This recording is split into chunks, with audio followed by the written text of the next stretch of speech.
Morning gamers, ang ating pong next tutorial bale ito yung continuation ng part 5 before na-discuss natin how to use the upgraded vlog version 2. Ngayon naman ay yung idinagdag nating application. Ito po yung vlog version 2 and apps update. So papakita ko po dito kung paano ito makakatulong sa atin. Unang-una, muntak po kayo sa blogger.com kung mayroon na kayong blog, and then sign in lang po kayo. Use your email address and password. Yan.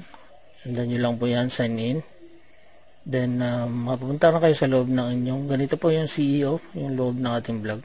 So hanapin nyo yung blog nyo. Kunyari ito. O yan. Mariredirect na po kayo dito sa ating site. So ito po yung mga nadagdag na apps. So, nakikita nyo. Meron tayo dito sa taas tong kulay green. Ito naman, automatic siya. Ito yung sinasabi ko na magpa-pop up siya.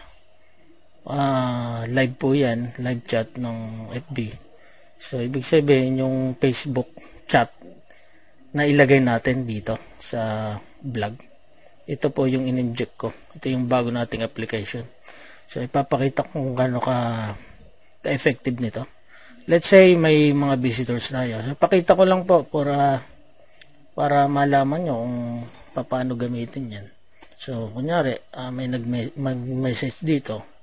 So nilagay niya dito, I'd like to know much more about him. So nag-send ako ng message. So let's say yung visitor nag-send ng message, pwede niya ulitin yan.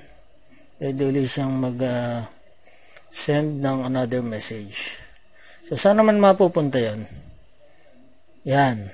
Punta ka sa Facebook mo, account mo, at yun manonotify ka, makikita mo agad. At on the spot, nasagot mo na. Within a second, nasagot mo na siya kasi may autoresponder. Yun yung itinuro ko before. Yung autoresponder natin, napaka-effective niyan. So, yun. Susundan niya lang, welcome to my page and thank you for dropping by. Or anything na gusto nyo ilagay dyan. So, babalik ulit siya sa vlog mo. Makikita ulit nila yung mga lahat ng about sa ating business.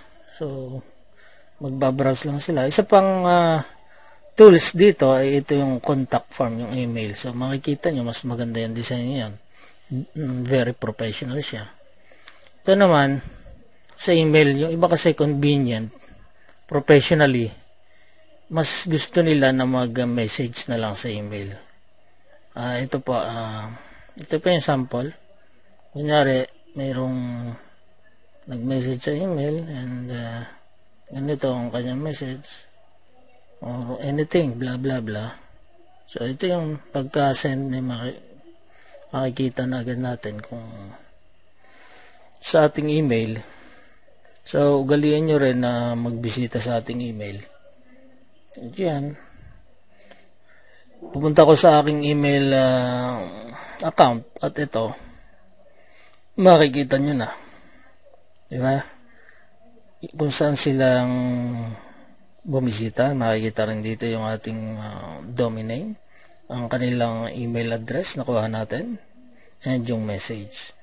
So, ganun lang po naman kasimple. So, papakita ko rin po dito yung mga bago nating nilagay. So, yung M-World po, nailagay ko na sa loob mismo nating vlog. So, imagine that yung M-World mo ay nasa loob ng vlog mo. Pwede na sila diyang bumili, mag-purchase ng products o ng GP. Directly, papunta na yun sa iyong TTC account. So, napakadali na lang. Nandyan na lahat. So, maganda dyan kung naka-inject yan sa loob o naka-integrate yung M-World mo. So, malalaman din nila kung paano gamitin kasi sa loob mismo makikita nila yung procedure. At yan, so pinapakita rito kung paano mag-purchase ng M-World product. Pag yan, so i-click lang yung visitors natin. Bali, ito po ay live product. Pwede silang mag-avail yan, add to cart. So yun, ganun lang pong kasimple. So Ang masasabi ko dito ay talagang malaki ang may tulong ng mga apps na napadagdag, at sana malaki ang may tulong dito sa atin. And thank you for watching once again, and sa sunod po ay tayo ay magkakaroon ulit ng tutorials. So, pinakita ko lang talaga yung kagandahan ng may sarili kang tools na ganito. Pinagsama-sama na, Emerald and global. Thank you po, hanggang dito na lang.